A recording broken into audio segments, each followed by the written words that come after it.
Depuis la fin du mois de mars, les téléspectateurs de France ont droit, le jeudi, à la série Le Mensonge avec Daniel Auteuil. Cette fiction revient sur l'histoire vraie d'un homme politique visé par une accusation de viol venant de son petit-fils. Quelques années plus tard, ce dernier a reconnu le fait d'avoir menti. Les téléspectateurs de France 3 sont gâtés.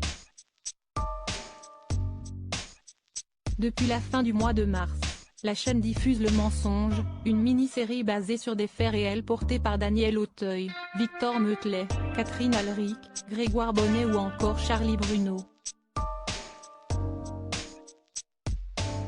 Cette fiction raconte l'histoire de Claude Arbona, alors maire de Nice, qui est accusé de viol par Lucas, son petit-fils âgé de 9 ans. Un récit bouleversant qui retrace l'histoire de Christian Iacono, maire UMP de Vence en 2000. Ce dernier, également médecin radiologue de profession, se retrouve au plein cœur d'un scandale sans précédent. Gabriel, son petit-fils, l'accuse de viol et de sévices sexuels.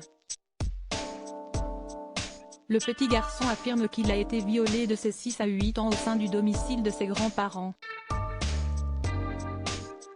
Il assure par ailleurs le fait d'avoir gardé le secret pendant des mois par peur des représailles. Des accusations que Christian Iacono nie en bloc pendant plusieurs années, en vain. Christian Iacono est condamné par la justice. Les mois passent et Christian Iacono enchaîne les interrogatoires avec la police sans que ses arguments ne soient réellement entendus. Nous sommes donc en 2009 quand le verdict tombe, l'homme politique est condamné à 9 ans de prison en première instance, ce qui le mène à faire appel. Le même verdict tombe au cours de la nouvelle audience. Mais pendant tout ce temps Christian Iacono ne démord pas, il est innocent.